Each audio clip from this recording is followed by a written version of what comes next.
confronting death, and I had confronted death with, you know, huge doses of LSD in the ocean in the middle of the night, and, you know, pounding surf and jungle and all the melodramas, and I was, you know, I was dying to talk with her about dying. But it was none of my business to do so. All I could do was sit there and wait. And if and when she finally did say something about dying, she opened the door and then I could come in. But she had to open the door.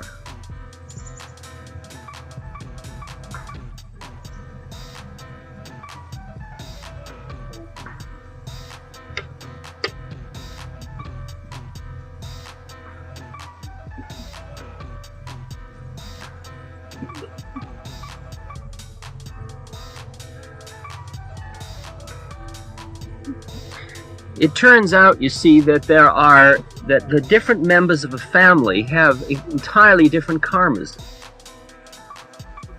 Two brothers can be such that one is a very, very conscious being and one is a completely unconscious, mechanical being. They both come out of the same parents and they almost could be twins.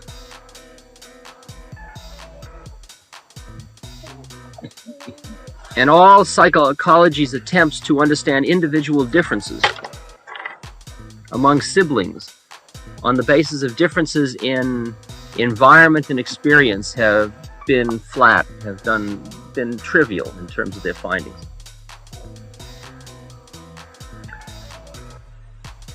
Because it's like in the grand design of things, somebody is born into a family which will allow them to have a certain set of experiences which is going to help their karmic unfolding. And maybe they are very high and what they need is the abrasiveness of some completely dense being around them to rub against, which is going to open them up in that way. And therefore they might have a brother or a sister that is completely sleepwalking through life. Some of you have read Salinger's Teddy, the short story Teddy, in the 9 short stories of J.D. Salinger. And in that, Teddy's little sister is just a nice little girl. She's a good kid, but she's just not a very conscious kid. And Teddy, on the other hand, is like an old llama. He just happens to be 10 years old, but he's an old llama. I have sat with my father in the past 2 years now, literally dozens of times, during which he has been in the presence of explanations about what it is I'm trying to do, trying to be, doing, being, what's happening here. And what has rubbed off is a feeling we're all good people. But nothing has rubbed off that is easing his own anxiety about dying.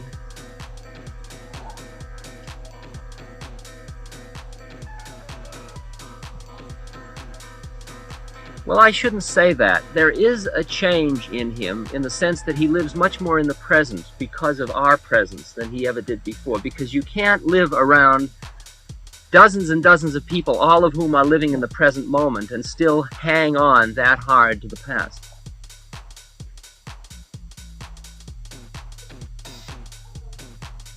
But the rubbing off has been gentle, and it hasn't given him a center that he could use were we not around.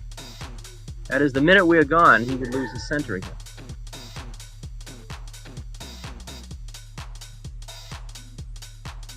In the history, the story of the Bible is the continuing story of a higher message coming to man, man hearing the message, and then ending up very shortly thereafter rejecting the message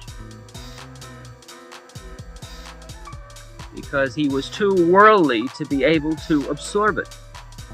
Although at the moment the miracle would blow his mind and he would fall on his face, as the Bible would say. Fall on his face in humility and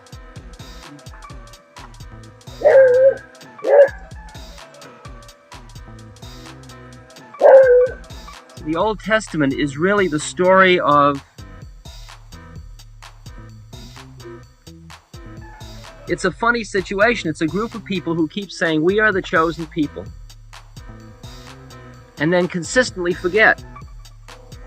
They even forget in the same generation. They just don't forget. It's not that their children forget what their parents' deal they made with God. The people who made the deal themselves forget.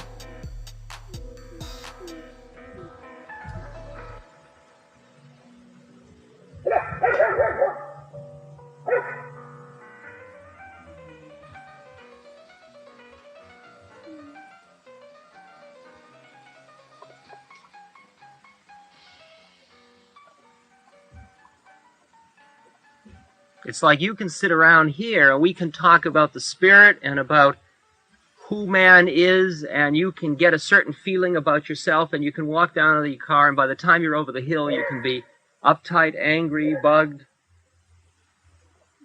full of all kinds of stuff. You've just lost your whole center again. Boy, that's so easy.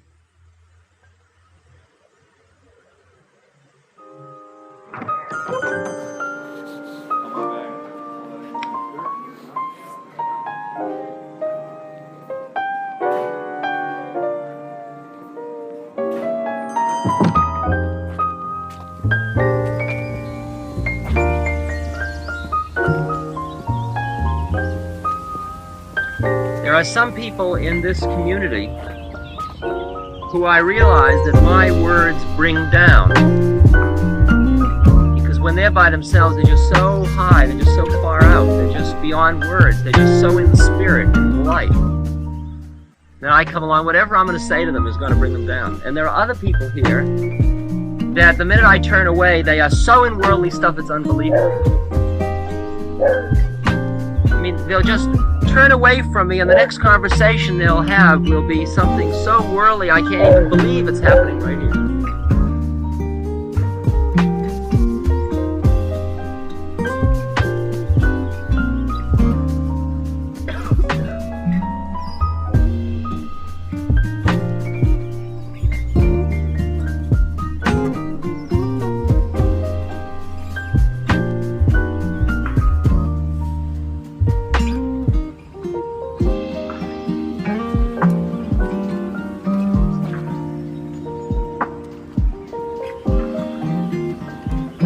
It's like water seeks its own level. Water seeks its own level. You can force it higher or force it lower, and then it'll immediately go back to whatever level it's functioning.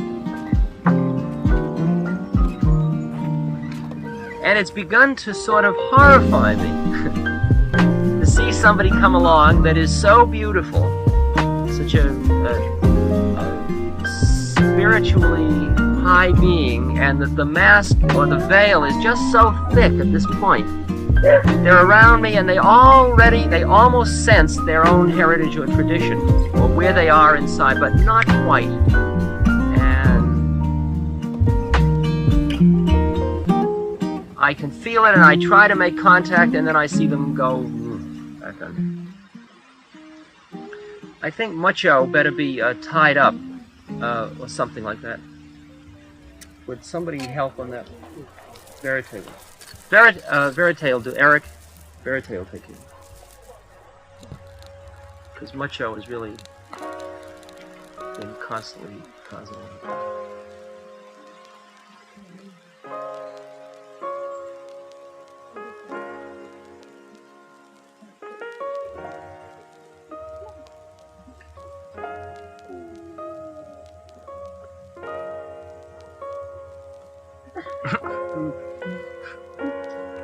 It's going with much resistance.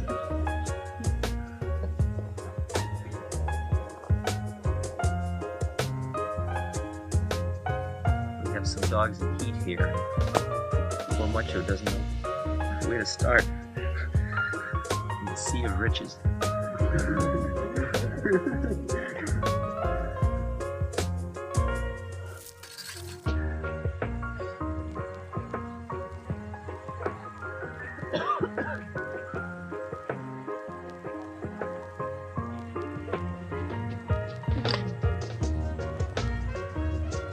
It's like watching someone you love drown.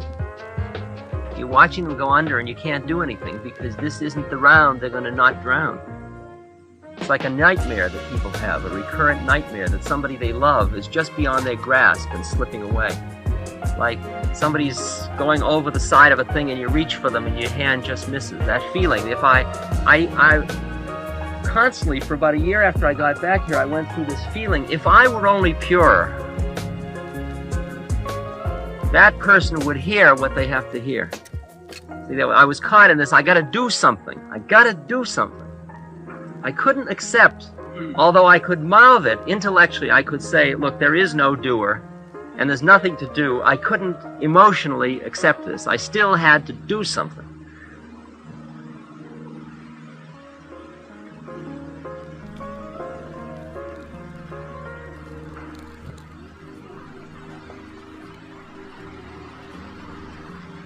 See, I'd gone through a series of stages. When I was a young boy or a teenager, I was an idealist. There was a lot I had to do.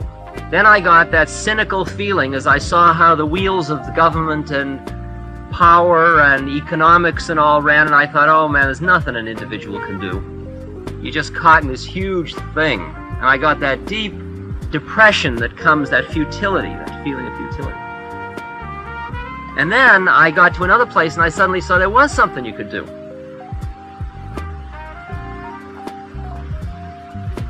And then I tried to do it and I saw I couldn't do it. Couldn't do it.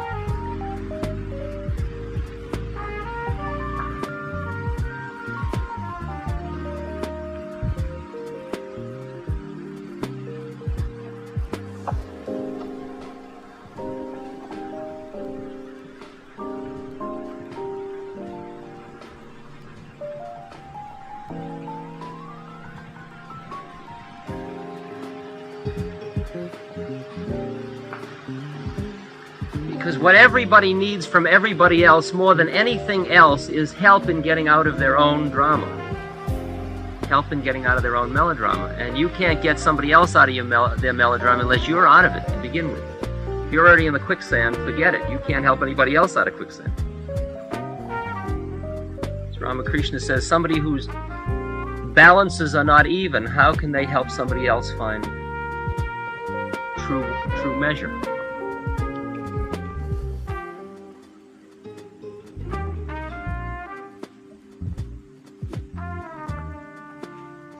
So what gets to the place that and this is the height of the feeling of impotence, that the greatest thing you can do to help somebody else is to witness your own desire to help somebody else. That's a pretty trivial way of helping somebody.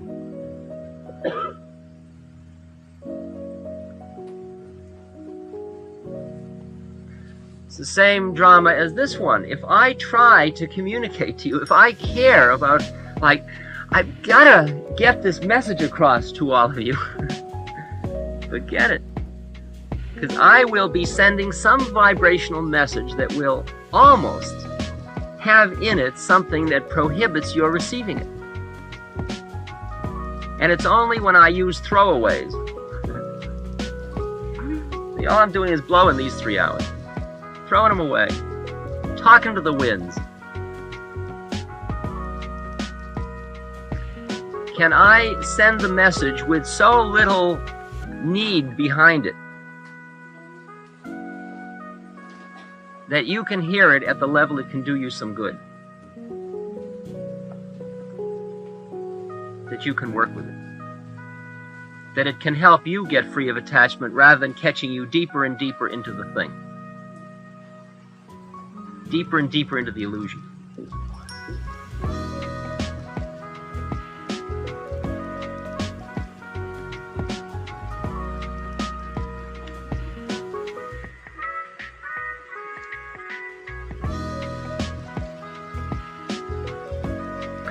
And at the same moment as I'm awed with the horror of the predicament that you can see somebody drowning and you can't do anything, I also am inside overwhelmed with the cosmic humor of the situation. that I am still caught in the illusion where I think there they are and there I am and there is something that needs to be done. And that's really funny. See, there are two levels back. There are all these levels back, actually. Level of wanting to help. Level of feeling the frustration that you can't help that way. That's the horror. Then there's the level of seeing the humor of your own seeing of the horror.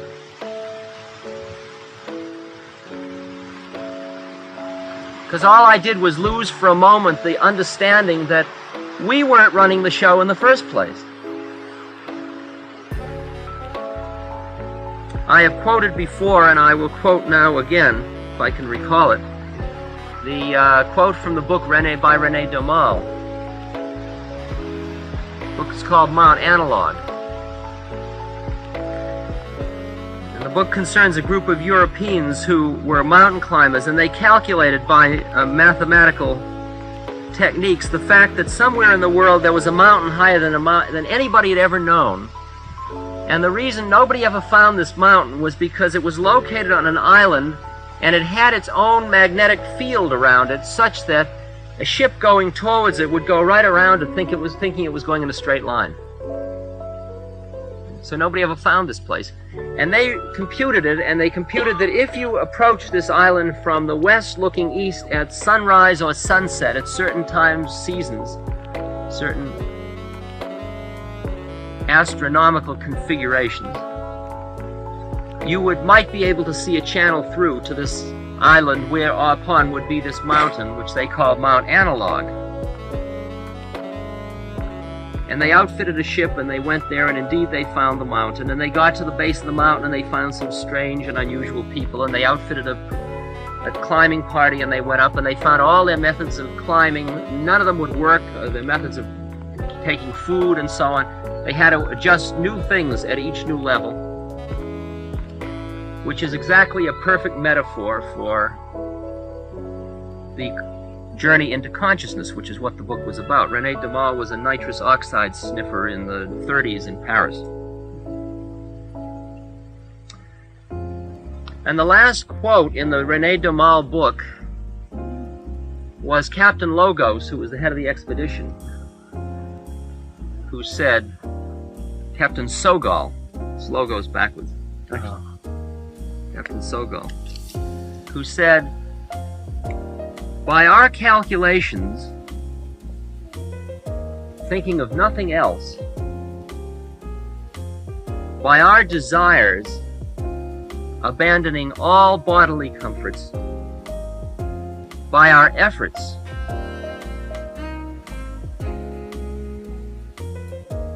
renouncing all other considerations, we gained entry into this new world. So it seemed to us.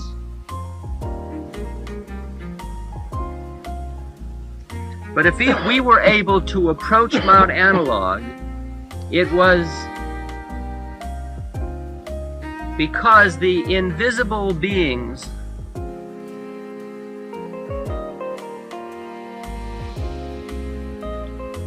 who guard the entrance opened them for us.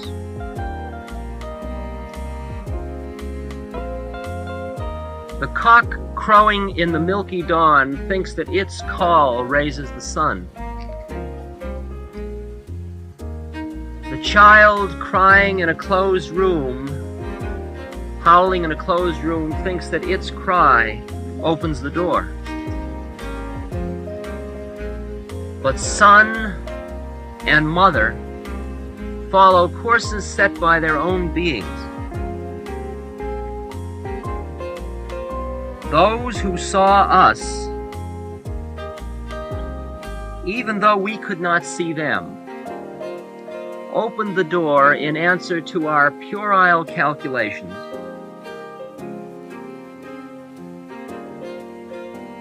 Our unsteady desires and our awkward efforts with a generous welcome.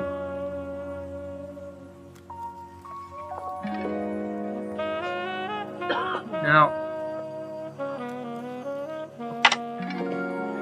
there are some people who are living in this community and who are gathered here, that when I would say to you,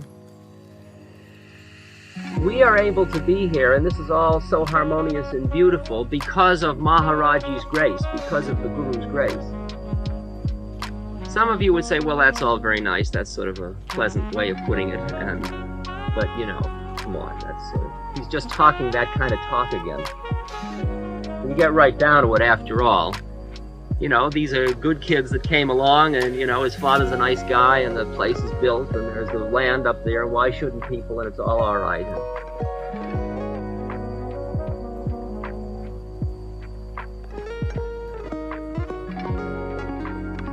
It's just like when some people here sit down before their puja table and look at a picture of Maharaji or or Haridas Baba or Ram or Krishna. They go through, well, it's an interesting sort of picture, and I'll think about the symbology of the person, and that will make me a pure being. And there are others who make contact and say, I have just been with Maharaji, or Maharaji just said, or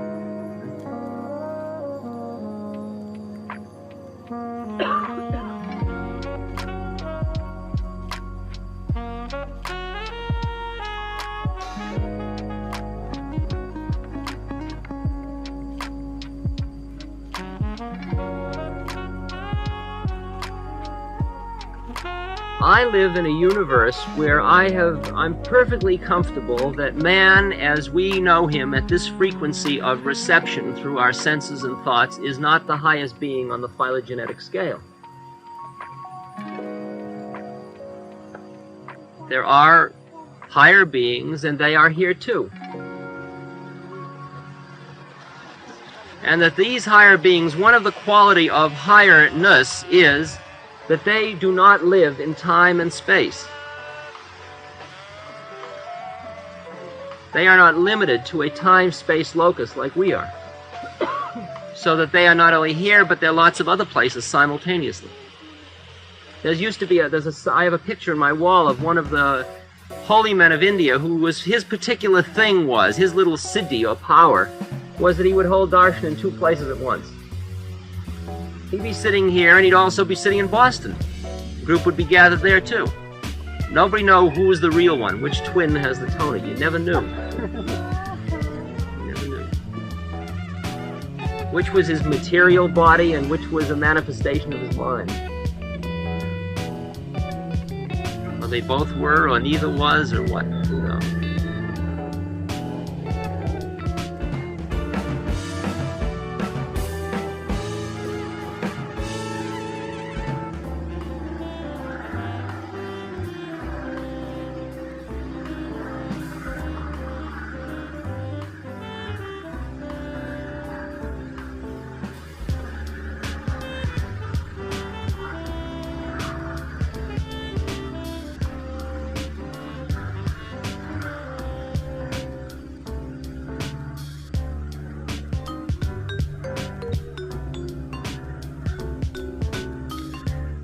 You talk about the grand design, or his will, not my, but thy will, O Lord. Who is that? Who's that, O Lord? Who is the O Lord? God have mercy. Lord have mercy.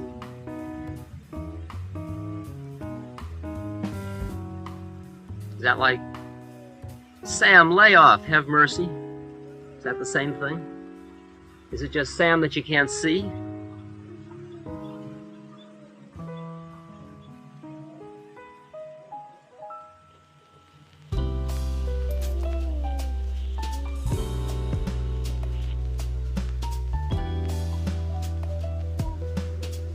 Some of you have been able to break out of certain limitations of your consciousness to the extent that you have experienced other states of consciousness and met other beings other than these beings.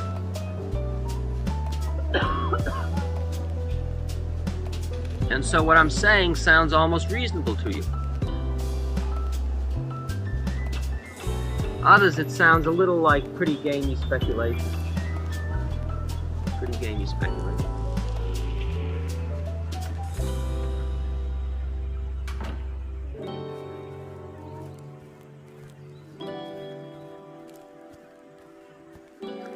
It makes a whole lot of difference to your head whether you think, for example, that whether or not the United States gets out of Vietnam, and whether or not Vietnam stops, and whether or not China gets strong, and whether or not there is a war between races, and whether or not it's all sitting in the head of Richard Nixon, or whether you think it's sitting in the head of a being who lives outside of time and space, who sees how it all is. I get really uptight if I thought that rational man was really running the show, because he's obviously so inadequate to do to the task. Since Richard Nixon can never get out of the predicament of being Richard Nixon long enough to appreciate what the problem is.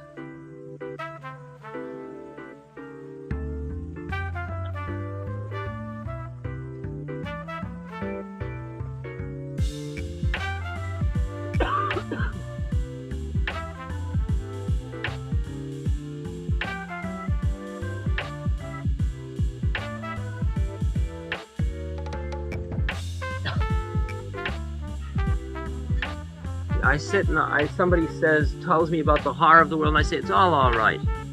It sounds like a tremendously Pollyanna-ish attitude. It sounds like you're really saying, come on, don't get worried, don't get uptight, it's all okay, forget it.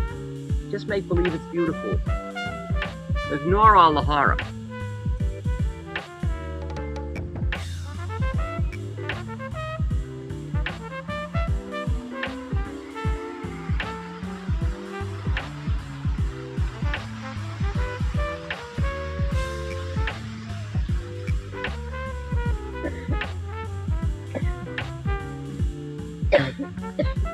But the fact of the matter is, you can't change anything until you understand how it all is, and you can't understand how it all is until you yourself can calm your own consciousness and be awake and be independent of time and space. As long as you're stuck in the illusion of a fixed identity, there's very little you can do.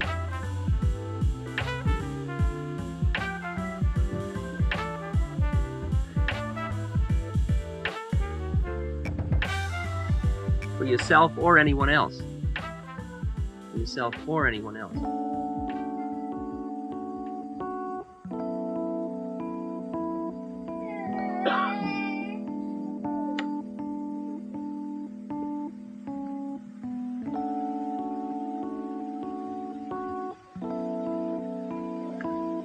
I used to do marriage counseling, and I would get numbers of people who would say,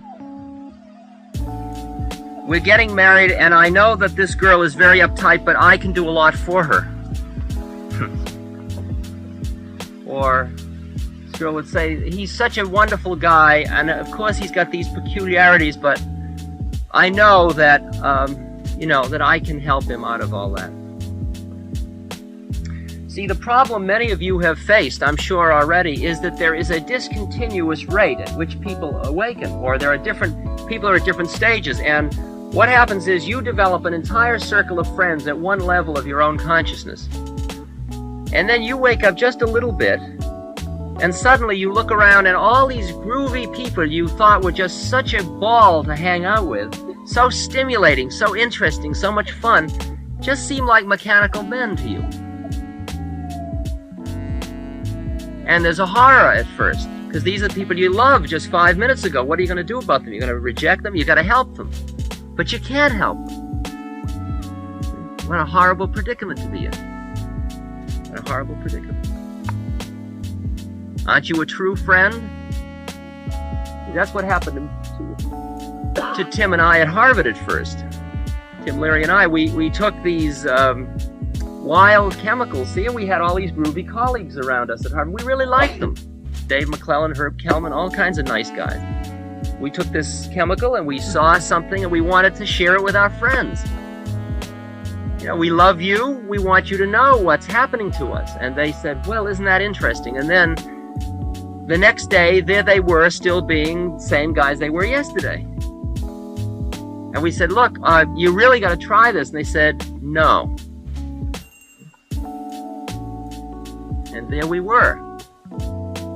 That it was clear, no words, we were going to say we're going to do it, and they were not ready or open or willing or interested or anything, whatever you want to call it, or fool enough, or however you want to define it, to attempt to have this kind of an experience. And what happened was, and it was just horrible, it's just like you have gotten you're on an ocean liner and they throw off the ropes and then it slowly pulls away from the dock and you're waving and you just see all these people who you love become littler and littler and littler and littler and disappear into the background until they're just sort of like back there somewhere.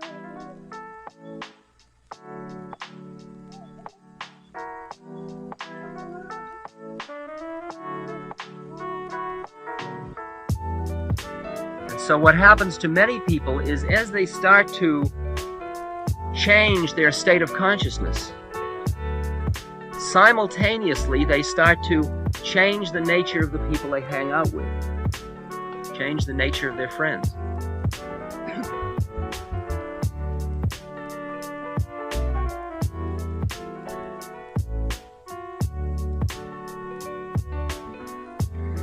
And to the old friends, you appear as somebody who, as Gurdjieff says, your friends will start to find you very dull. You know, you're not very interesting anymore because you're not excited about the melodramas of life like you used to be. It says, if ever so gently, you are shifting your entire definition of who you are and therefore the kinds of friends you would have, the kind of associates, the circle of connections, the contacts you'd have. People that were background become figure. You're working in a company and previously you've been all involved with the most statusy people around who would really help you in your career. And suddenly you start to get higher and you begin to look and you find out that the janitor is a Buddhist. Janitor's not going to help you in your path at all, but the janitor really turns you on.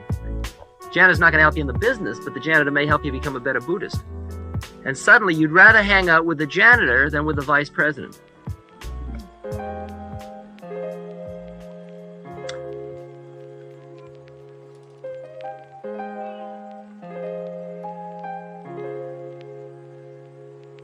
I was with a fellow in New Delhi whose father had been one of the British officials before the Indian takeover of India.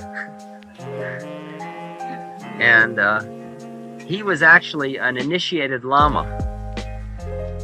But he also had a complete front of being a very straight guy. See? And he had, I don't know why Lamas aren't straight, but they're too straight or something. Being crooked straight or something. At any rate, he had a front of being a respectable Western businessman type guy. And I was walking barefoot in this through the streets of India, through New Delhi, and I was walking with him and we were very close and we suddenly saw one of his father's business associates coming down the street who he wanted to, and he said, would you mind, terribly, if you cross the street for a few minutes and I'll meet you at the end of the block? No, I don't mind. It's gas, it's very funny. And I watched him go up and